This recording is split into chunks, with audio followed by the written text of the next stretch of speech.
BPod Studios. Is elongating. Weekday morning. Here goes Hardy. Toucher and Hardy. I no longer love things. Let's go. Let's ride. 98.5. Like, let's roll the dice. The Sports Hub. Hey, we're Toucher and Hardy. This hour of the show is brought to you by FanDuel Sportsbook. Make every moment more with FanDuel. You might not believe this, but generally things we do on the show don't sit with me all day. I don't sit around. They don't gnaw at me. But this did. And then it was reinforced almost by if by a higher power, because I was listening to National Sports Talk Radio and a guy called in to complain about this. But I want to revisit this moment from the alternate broadcast, two greats, Draymond Green and Charles Barkley, doing an alternate broadcast during the All-Star Game. And here is them talking about the location of next year's All-Star Game, San Francisco. Hey, Reggie. Yes? If you had a chance of being cold or being around a bunch of homeless crooks in San Francisco, when you... Oh, that's crazy. You're not welcome. They're not letting you in. You're not welcome. We love San Francisco. No, we don't. Yes, we do. You can't even walk around down there. Yes, you can walk around. Yeah, with a bulletproof bag and security. All right, there's now this is why it bothered me, is that I want to play just the first part again. Hey, Reggie. Yes? If you had a chance of being cold or being around a bunch of homeless crooks in San Francisco, when you... Oh, that's crazy. You're not welcome. They're not letting you in. You're not welcome. We love San Francisco. No, we don't. All right, if you're a broadcaster at all, and unfortunately it's just the way it is, a female broadcaster especially, you don't do that. Don't do that. Don't go, no, like that awful, like, joke putting out, self-saving. Wet blanket is what you're thinking. You're not making anything better. You're making everything worse. Like, if Barkley was going to get in trouble for it, you yelling no over the top of it is not making it any better. And if you're just, like, stepping on him being funny. Just don't do it. You're not getting in trouble. He doesn't need your help. Stop it. That really bugged me. And then I was listening to Mad Dog, quite frankly, if I may be so bold. And a guy called in who he entertained for like 10 minutes. I turned it off, actually. I turned the channel during the guy's call because I'm like, why are you talking to this guy so much? The guy had a way of speaking that annoyed me. And he was like, Charles Barkley was out of line saying that. And then Mad Dog goes, why? And he goes, well, he said that, San Francisco is full of homeless people and not nice. And then Mad Dog goes, well, was he wrong? And the guy goes, well, no, but that's not the time for it. During the All-Star Game is not the time to be saying that. It. And then he was like, well, why is that not the time to be saying? And he goes, well, I don't know. And then the conversation devolved into how crappy San Francisco is. And that's what then they started talking about, and the guy lives there. So his whole point was he shouldn't have said that. And then Mad Dog said, well, is he wrong? And then the guy went, well, no, he's not wrong. And then he goes, well, why should he said that? Well, that's not the place to say it. Why is that not the place to say it? Why is the alternate broadcast of the sacred All-Star Game not the place to say it? It's at the All-Star Game where the game is next year. They're talking about the All-Star Game. So, like, say a president was from San Francisco, a sitting president, and then, or a president in general, and then, or someone of great value, and they were like, they died suddenly, and there was the television broadcast of the funeral. And someone said, the president or whoever it is from San Francisco originally. That place is filled with crime and bums. Then maybe that's not the time to bring up the bum situation during a solemn funeral service. What are you telling me? The All-Star Game is not the time to bring it up?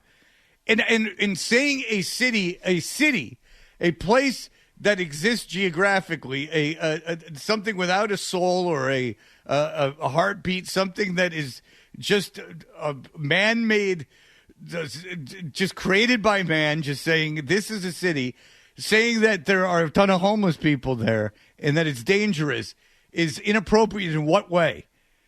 It is offensive to whom? Who is that? If you really, let's analyze his comment. Why was no shouted over that?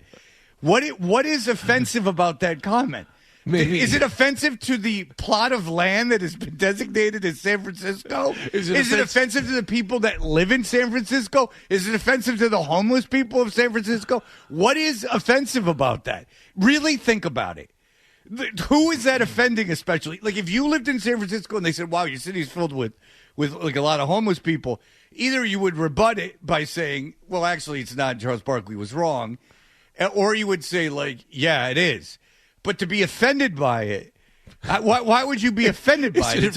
It's true or it's not true. To the mayor, who's been unable to devise a scheme to clean that up. All right, so he offended the mayor. I mean, maybe that's what it is. Why the inclination to yell no?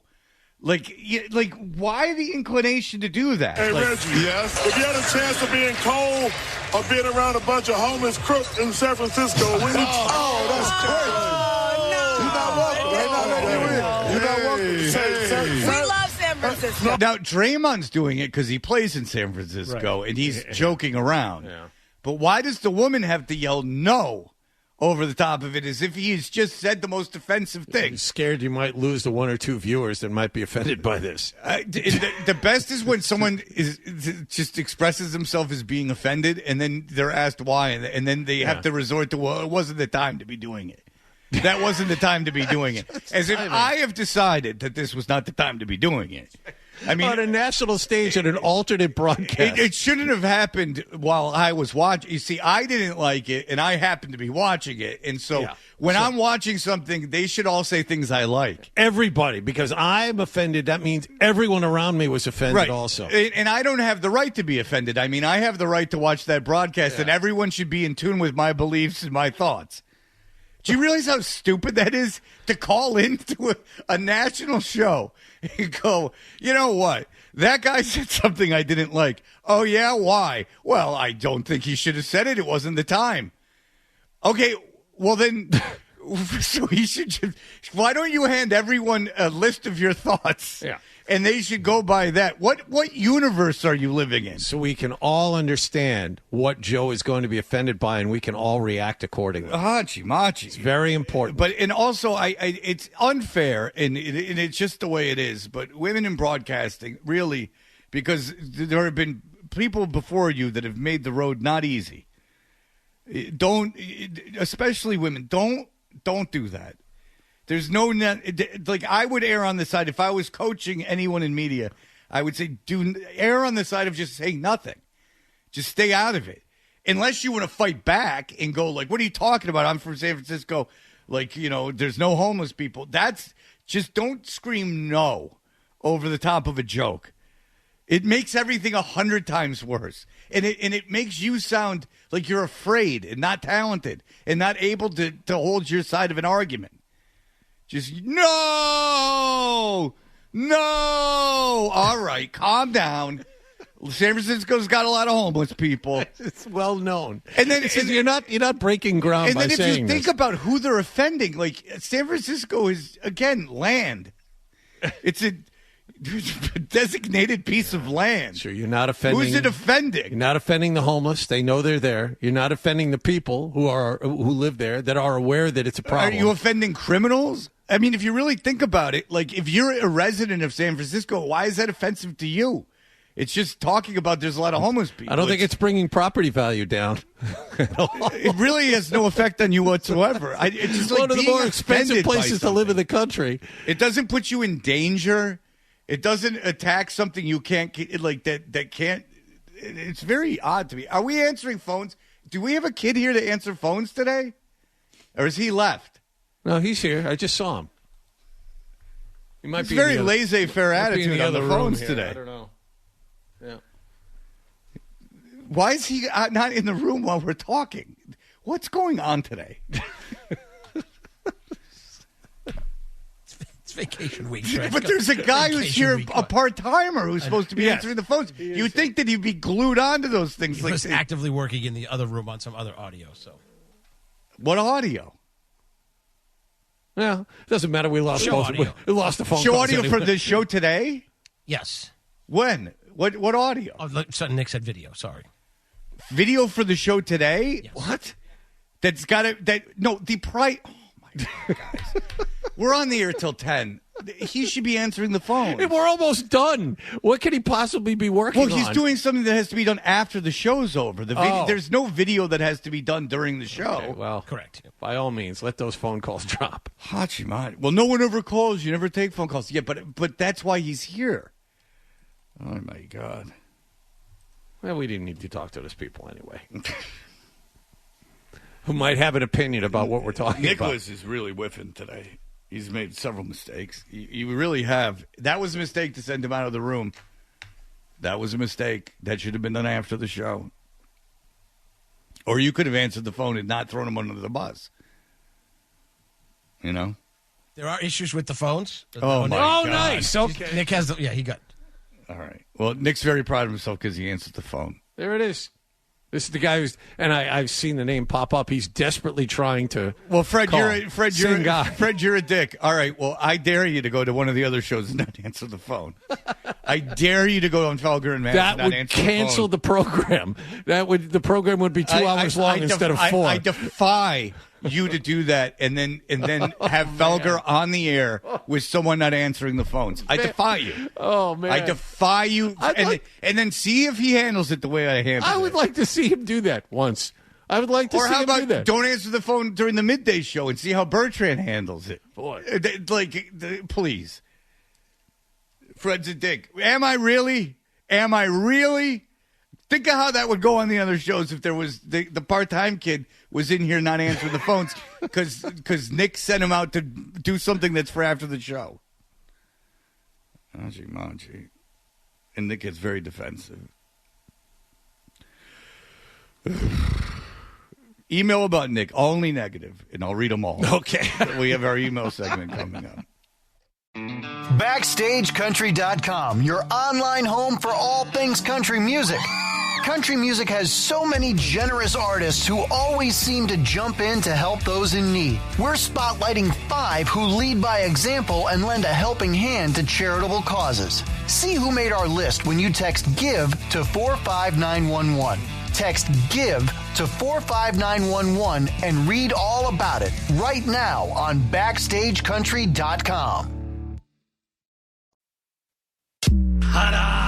We're back with Toucher and Hardy on 98.5 The Sports Hub. You know, I got an idea for a bit. The email bit. We should do the email bit. It's a great idea. Let's do the email bit.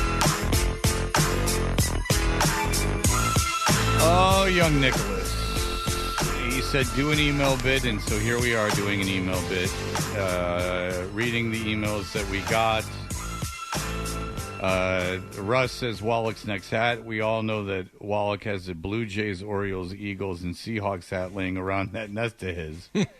Tell him to switch it up for goodness sakes. Okay. Why don't you support your species with your hats? I have an Eagles hat. I'll wear that. But that's more Ryan's side of the street. Ryan is an Eagle fan, and but he doesn't wear it anymore because he knows you'll try to mate. Right. Yeah. Once John tried to mount my hat, I had to take it off. I don't know what this acronym means. Freddie T, you're on cam. This is from Dan. And so you see you're on cam, and I get nervous. Mm-hmm. And it says, on Twitch. Oh, just FYI, JFYI. That took me, I'm so idiotic, it took me a while to get that. Just for your information. Since you were eating, well, I mean, what do I care? So 100 of you saw me eat. This is, Is it that many? I don't know. I'd ask Nicholas, but he's mad at me. Oh. Here we go. Godfathers of Ska Punk. James sent this to me. The latest version of a band that was the godfather of ska punk and has had 2 multi-platinum albums since the 90s says it will bring its farewell tour to Bethlehem, but it isn't saying who or when.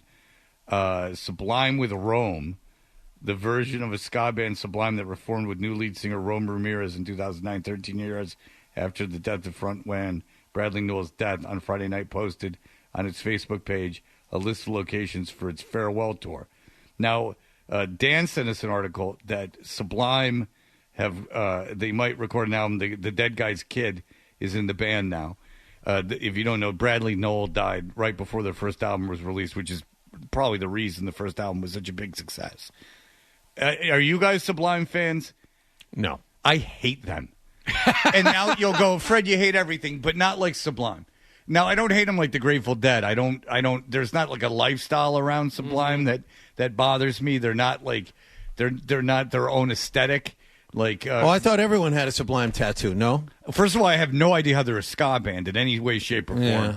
They don't, except for Date Rape, they don't really have anything even with a ska guitar. So I don't really know exactly how they're a ska band at all. Or upbeat. Yeah, or anything. Like Date Rape was the only thing over more of like just a Yeah, like you don't need horns to play in a ska style, but they don't even like do that upstroke thing that is ska music. There's nothing about them that's ska. It's not the upstroke on the beat like that. Nope. They very like The Wrong Way isn't a ska song. I guess there's like a moment or two where it gets teetering on an influence of that. But do they bug me. I do not like that band at all. And I think that if the singer was alive, that no one would ever have cared about them. I think that the singer dying right when that album came out, made it a big deal, made it kind of interesting, because you can't tell me that that's a good band. Because are you a fan of what's the surfer guy that does the acoustic guitar? Jack Johnson. Jack Johnson. You like the Jack Johnson? You're asking me? I'm asking. Well, you gotta like Jack Johnson because you had the acoustic show, and there's only so many I guys pumping out acoustic. I have an affinity for the island that he's from. Yeah. Yeah. Ugh. Pew. You go there, that's all you hear, Fred. Sublime and Jack Johnson. Well, that's like going to the Bob Marley movie that I also didn't enjoy. Was that every hit by Bob Marley, and it's not his own doing. Every hit is now insufferable because it's been pumped into you forever. In those 4 years you were in college, you were hit over the head with it. Well, everyone had Legend in college, but beyond that, like every time you go anywhere nice, like they feel this necessity to play the same Bob Marley songs. And Bob Marley was a talented artist with a good message, and everything about Bob Marley in a good performer. But everything about that it's insufferable at a certain point. Like if you hear the same 12 songs over and over and over again for your entire life, if you're of a certain age, it's too much. It's the Jimmy Buffett syndrome.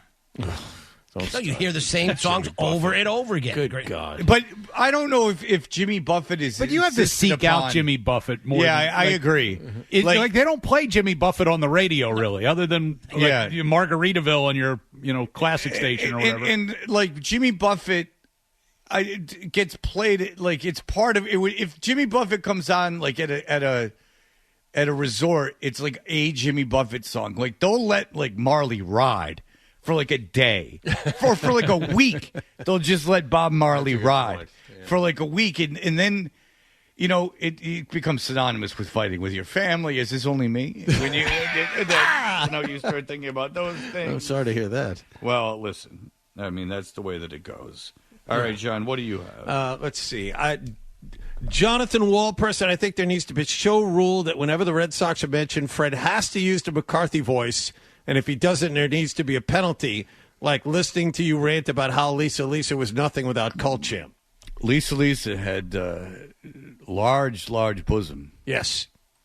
Which the head-to-toe video was memorable. You wonder how Lisa got signed because she wasn't particularly talented. And maybe you go... didn't have the greatest voice. No, certainly not. Now, if she didn't get together with Cult Jam, there would have been... The song really wouldn't have been good. And if you saw her walking along, you were like, oh, really cool. And then you ask her to... Lisa. Ah! There someone else has the Chili Guy soundboard. Very good. The Cult Jam, far better. Yes, indeed. And this one to all of us, it's actually addressed to you, but it's in front of me here. I'm not a fan of the Queens of the Stone Age opener. The keyboard bit with the guy from Machine is great. The Queens of the Stone Age song just doesn't fit. I think Fred's song is much better. Or maybe a different song altogether. It just doesn't jive. All right, that was not my decision. That was Nick's choice. And I liked it. I thought Nick made a good call there. Yeah, that was pretty much unanimous among the staff. We all liked that song. Yeah. Yeah. Nothing wrong with it. This is the song now that opens the show. It wasn't my choice, but it was what the people voted on. What was your choice? I've forgotten. I had two of them. I had one that was a band Only Crime, and another band that was another one that was the Impossibles. But this is what people wanted, and it's not ultimately my decision. So we went with Young Nicholas. You see, someone said you might want to look up the word acronym. JFYI is not an acronym. JFY is not an acronym. Acronym, an abbreviation formed by the initial letters of other words that are pronounced as a word. JFY? Oh, because JFYI would not be an acronym because it's not pronounced. Okay. English teachers. Maybe that's someone on break. From the Brockton schools. They're just doesn't live in Newton. They're working. They're feeling all high about themselves because they're not getting their asses kicked for once. But don't bring the National Guard into Brockton. Such a large high school, too. I thought my high school was big. It was 1,500 kids. Well, no, there's almost 4,000 kids at that Brockton High School. It's ridiculous. It's ridiculous. It's a problem. You can't control that many people. They don't have 4,000 people in prisons. I didn't even think of it that way. That's a good point. 4,000 people is two the Wilburs. Is more than two of the Wilburs. That's a lot of people. And think about, you've performed at the Wilbur several times. Yes. So 4,000 people is like a big ass theater.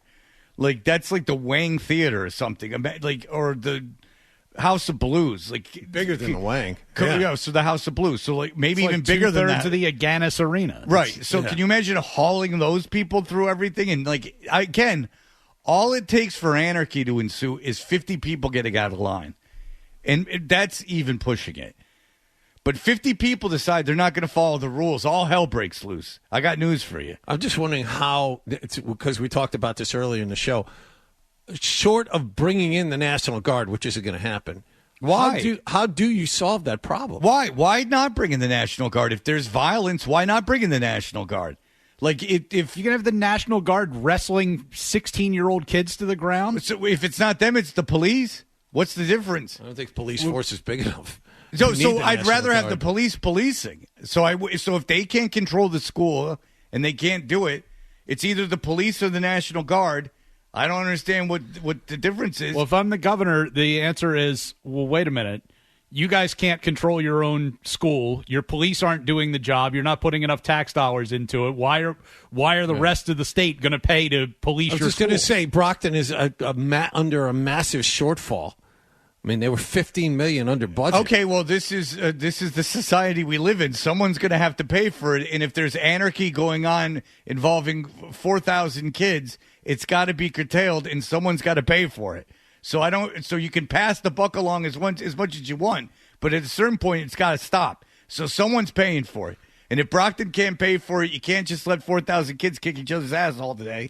So, but then literally every city in town can call up the governor and say, "Hey, you need to send the National Guard because we don't want school resource officers." If you feel that that's a slippery enough slope, then that's a problem that they're going to have to deal with. But if it's anarchy going on in a school, and I don't understand why the National Guard is any different than having the police, because you said armed guy. I mean, just go into any school in Detroit. There's cops all over the place. And they got to wrestle the kids down if the kids start getting violent. Ask Chillin Rose at some point how his high school was. Well, I told you the story about how I was working at WJR in Detroit, and I had to go take a dump when I was running a very badly for Mitch album. Uh-huh. And I walked around, and like this was when Detroit was real crappy, and nothing was open, like everything was locked, and it was one of them diarrheas. And I was walking around, and everything was locked, so I finally just found a high school. And I went in, and there was like 85 like cops, and like it looked like metal detectors. And I just booked through everything, and just went into the bathroom. And then because I was so singularly focused, and then as soon as I was done going to the bathroom, I went, "Oh boy, Like, I, first of all, just blew through all this security. And second of all, like, I don't know if I should be sitting here taking dumps in this bathroom. There was no door on the stall. Yeah. Like, but I was so beyond, like, having to go. You really must have had to go because it is a well gone over situation with you in bathrooms in this building where you must be alone in the bathroom to do that. I considered going on myself in the car. That was a consideration. I had to go so badly. Like, it was almost, how am I going to deal with this if I go to the bathroom in my car? Like, how am I going to deal with this? Contingency plans? Man, you've been there. There's no way you haven't been there. You have a man who's been in outposts of this country. I was in downtown Detroit. I lived on 13 Mile Road. That was 13 miles from where I was. Yeah. Because Detroit's a grid system. Yes. Remarkably. It makes sense. And so I was 13 miles from my house, and I don't know how the hell I'm going to get home. So I'm going to have to crap myself. So I just parked on a street in downtown Detroit and then just ran around trying every door and just ran around. Like, I parked, like, illegally and just got out of the car and went bad. Boy. It was during the day, but obviously it was I get it, but what I'm saying is knowing you as I do, this must have been the worst diarrhea possible. It's the worst I've ever had to go to the bathroom. In the most unfortunate situation. Yeah, and I don't even know what high school it was, but it might have been Cass Tech. I think it was Cass Tech. And I just ran into Cass Tech and ran through all the security. And they're like, hey. And I'm like, no. And I went right in the bathroom. And they didn't follow me into the bathroom. And then I got out. And I'm like, oof. And they were like, and they just, like, looked at me like, you're crazy. They looked at me like I was, you're crazy, like, just whatever, dude. Yeah. Like, if you're leaving, cool. But, like, if you're the dumbass that ran in here, like, it's more your problem than ours. I don't care. Metal detectors, fine. Danger, I'm good. Just find me the bathroom. Yeah, they weren't worried about you doing anything as much as they were something happening to you. Yes, exactly. Yeah. That's Danny Brown's alma mater is Cass Tech. Oh. If he graduated, but that's where he went to high school. All right, we'll be back in just a moment. BackstageCountry.com, your online home for all things country music. Wondering who made our list of the top 5 all-time queens of country music? Did Carrie Underwood make the cut? Find out now when you text Queens to 45911 and scroll through the list on BackstageCountry.com. Text Queens to 45911 to see the talented artists who rounded out our top 5 list. It's the all-new way for you to wake up. Toucher and Hardy on 98.5 The Sports Hub. We know what you're thinking. What could I possibly have missed from the show? It's time for The Stack on Toucher and Hardy.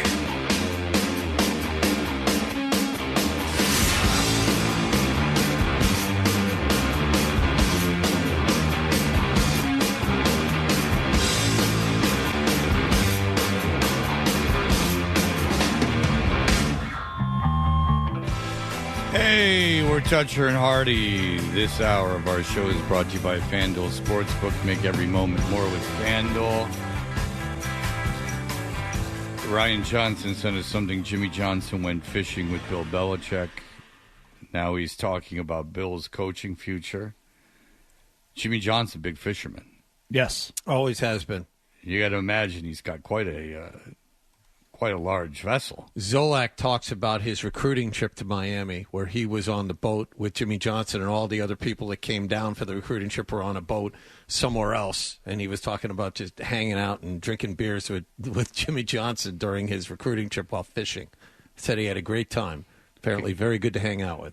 So you were allowed to drink with 17-year-old kids back then? Apparently, yes. On your boat, and you weren't, that wasn't considered something that maybe, hey, it really was a Johnny B. Good situation. Yeah. But Johnny B. Good turning down sex, though, from a very sultry MILF Do you remember that scene in the 50-yard line? He went to Old Tex. Yes, I he remember went to that. Old Tex, and he turned down sex. I tried to watch Johnny Be Good the other day. Oh, that's tough. It was presented to me. That's tough to do. It was one of those things when you turn on the TV, and it was like the big thing that you just click on it. Like, I remember, did you ever go, like, why do I have Amazon Prime in terms of the streaming service part of it? Mm-hmm. And then you'll click on Amazon Prime and it will be like the world's worst movie is the only thing that's showing. And then like I clicked on Johnny Be Good because I'm like, I got Amazon Prime, I might as well. And then and I remember being very aroused by the Old Tex scene when I was a kid. Mm-hmm. I don't even think there's nudity in that scene, John. No, there isn't nudity in that scene. That's Uma Thurman's first movie. She's very, very good looking in that movie. Yes. But you have to call into question that a senior in high school is going to turn down sex with the Milfaroos. No. But just not at that because point. He's so dedicated to Uma Thurman. I don't think that came into it. I think that he just wanted to get away from her, to be honest with you. No. It was that deep down he would push things to where they could go, but he would never take it too far. Yeah. The other kids would. So here is Jimmy Johnson. He goes, we talked about a bunch of stuff. He had been with Parcells and Saban a couple days earlier, and some of the NFL owners are a little bit afraid of him. The general manager and the personnel people in the organizations are really afraid of him. They think if he comes, they're going to lose their jobs. A lot of people working against him as far as getting a job.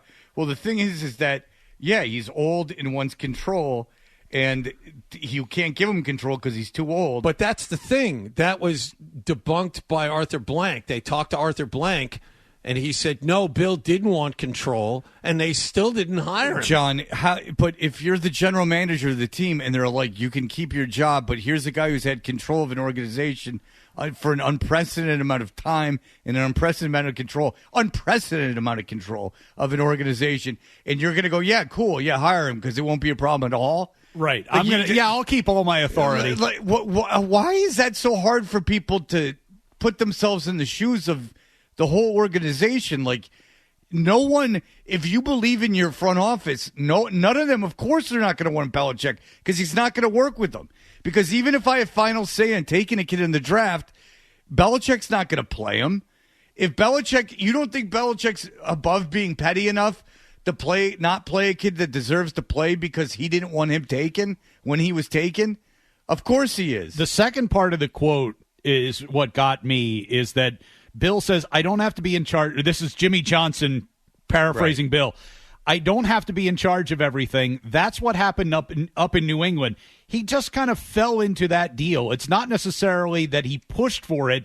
That's what happened because he was there so long. He's more than willing to give up decision-making to the general manager and personnel people. Except for N'Keal Harry, and except for during the draft when we know for a fact that he went directly against the wishes of his personnel people. At any time in the last 20 years, he could have gone to Bob Kraft and said, you know what, this is too much.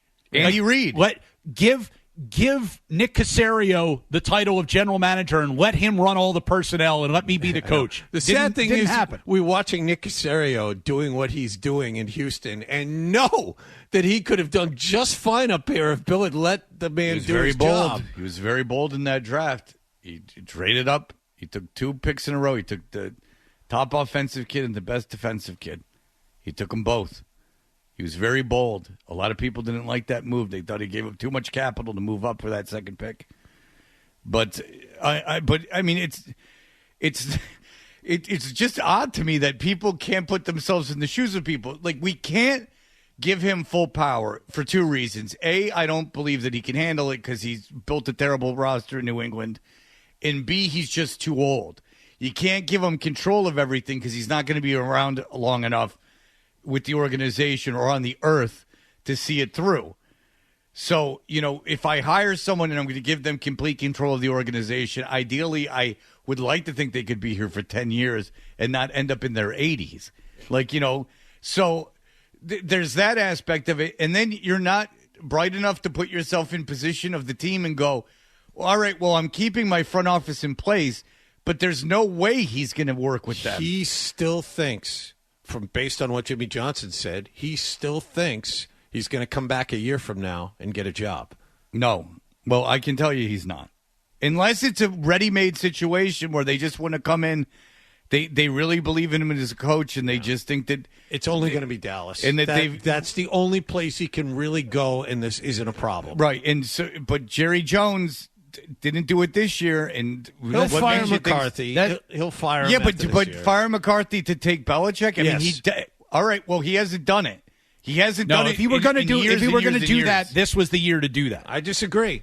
You're telling me if Dak Prescott throws 3 more interceptions in another playoff game and they flame out yet again, which is their history, he won't revisit this next year? And hire Belichick? Yes. No, I don't think he'd hire Belichick. Jerry desperately wants a Super Bowl before then why would he have done it this year? You're contradicting yourself. Then why would he have wasted a year and not done it? I think he completely wasted a year and made a gigantic mistake, and he'll realize what a big mistake he just made. All right. Well, you're taking more of a leap of faith than we are. Ryan and I are, because I mean, Jerry Jones awesome at admitting his own mistakes. Yeah, and so everything's gonna happen exactly the same way. How long was Jason Garrett the coach down there? He was there for about a decade. The clapper, the guy who was great at clapping. Yeah, I mean, he obviously doesn't like firing coaches, and I don't think he should have fired McCarthy.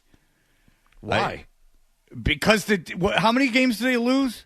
They were the 3rd seed. Yeah, they were 11-6. Yeah, 12-5. I mean, would you have fired Shanahan if they lost to Green Bay in that game they should have lost? No. Okay, so that's my point. I wouldn't have, but Dallas is different. Okay, Dallas is always different. Well, now you're just making proclamations. Well, I am. I'm giving you my opinion. My opinion is Jerry will realize about 3/4 of the way through the season, or after the postseason is over next year, that he made a mistake bringing McCarthy back because nothing changed. And he'll also realize, hey, I'm in my late 70s. I'm not going to be alive much longer. I want to give myself the best chance to win one more Super Bowl. And here's a guy who has won 6 of them that can come here and work with me. But it's no different than this year. I know that. So I'm telling you, he's going to realize he made a mistake, and he's going to realize how big a mistake that is. That's what your gut's telling you is what you're saying. Yes, that's correct. That's your gut. Yeah. Do I have empirical data in front of me? But there's nothing that would lead you to believe that. It's just entirely your gut. Because there's nothing to even lead us to believe that he has any kind of relationship with Belichick. The evidence is he didn't do it this year. He has said previously. Well, he's been asked about it a lot. Yes. Well, he has said previously that he and Bill can work together. He knows him very well. Yeah. Well, but that was and then he didn't do it. I'm just making sure. You're flying with your gut. Correct. All right. Fine. Good for you. Yes. And maybe you're right. Fire Mike McCarthy next year if they don't go far enough in the playoffs again. They will fire They could fire Mike McCarthy, but you're saying they will hire a 72-year-old Belichick with a year out of the league. Correct. I think Jerry will do that. Yes. All right. What if they hire Pete? BackstageCountry.com, your online home for all things country music. Award-winning movies often have incredible soundtracks, and many of those have gone on to become country gold. We've picked our top 5 country songs that have been nominated for an Oscar. Text Oscar to 45911 to see if your favorite made the list on BackstageCountry.com. Text Oscar to 45911 and we'll send the link straight to your phone. It's the all-new Dodger and Hardy. Whatever, man. On 98.5 The Sports Hub.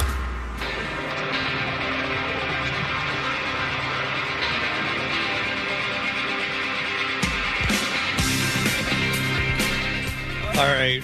So it is. Hold on. Have Matt sit there. Matt McCarthy is here, and Phil Perry is here. I thought it best the two of you just hash this out right here over during the crossover. What is there to hash out about the Red Sox and all that? Oh, about the thing with the Matt McCarthy voice. That's correct. We've discussed it before. We have. He's larger than I am. I've told you that. I'm aware of his physical dominance over me. That's right. But, Matt McCarthy is obviously he's honored by it. John. Yes. Sure. Why wouldn't I be flattered by it? It's a very flattering imitation. Stupid eagle. I don't even do anything about it. Now you notice how I'm now I'm letting him know that I'm on his side by taking shots at you. I'm demeaning you to make myself feel better. But all I do is say that he talks about the Red Sox in that voice, in this voice. Oh, no. Oh, no. Oh, jeez. Werner. You're imitating an imitation of you? Is Yes. that what It's that like was? Jimmy Stewart Inception does. in here right now. Yeah, it's great. Now, why is Zolak not here? We're glossing over the point. Now, Zolak is just not here? He's Perry, you're- definitely not here. All right. He's feels like a bit of an emergency situation. So I'm not sure. I don't have all the details. All right, so Where's the climber? Dan, what's going on? Where is it? I was told that Zoe was bit by a dog, and he's unavailable. He's Bit by a dog? unavailable. Not his dog. Unavailable today. Do you know the ball busting that this guy is giving me That's exactly over my cat dying? God. Over It's my raining cat cats and dying. dogs. Over my cat, my 21-year-old cat died. very sad. And the amount, regardless of your feelings about it, I mean, he busted my balls about it constantly. And then he busted my balls because one time there was a false death. I thought the cat was dead, and it wasn't. But it was 21. Or 20, I apologize. I'm always stuck to the But the he letter drew on this. like pictures of the cat being dead with X's. And where I the thought it eyes was would be. funny, but the amount of that whole show, the amount of crap I've taken from them about not being about like when it snowed like a foot, and I was like, I can't get out. I'm going to do the show from home. They're like, I can't believe you couldn't get out of the house. Like this is the hot water heater, and now that he was bit by he literally was bit by a dog. Stitches are required. Apparently, it was around the facial area. It's a bloody scene. It's a bloody scene. We've seen some that's pictures. not Hospital good. trip. It's a bloody scene. It's coming in fast and furious. Was he bit by his dog? Unconfirmed. I don't know. Unconfirmed. Not Yeah, clear. we're trying to get confirmation on that. Because he could be. Maybe we'll never see Scott again because he could be in for a big lump of money. What if $1 billion? What if Kraft's dog bit him? Oh, there you go. What if one? Oh, geez. See, I don't mind this actually. What if one of Brady's dogs bit him? What if he was sniffing around that place? And when that's $1 billion lawsuit he's got on his hands. Sounds like it was a real white knight situation where he's maybe trying to break up a fight. You guys are saying very little about this. So do you know what happened to Scott? We You're just don't not know saying? what happened to Scott other than he was bit by a dog. And you saw his face? Yes, No. it's a bloody scene. Oh, I You've haven't seen it. I haven't Yes, seen it. it's a bloody scene. Oh, wow. Yeah. Did he show it to you? He took a picture? He sent a picture to somebody here. I have seen the picture. It's a bloody scene. Here's my question, though. Does your cat bite, Fred? Because, you know what, if you want to get that Kraft money or whatever, I gotta say. can I meet your cat? The new cat, there's a new cat. The cat's been replaced. This new cat's a very docile creature. Bring your pillow over and Fred's dog will hump it. Oh. I mean, then you'll have to buy a ticket. All right, well, they're being very cagey about this whole Zolak situation. Maybe they're just saving it for their show. Well, that's wise men. Yeah. Wise men. There's not a whole lot going on. Wise men. All right, well, just the two of you, Matt McCarthy and Phil Perry. Just the two of us.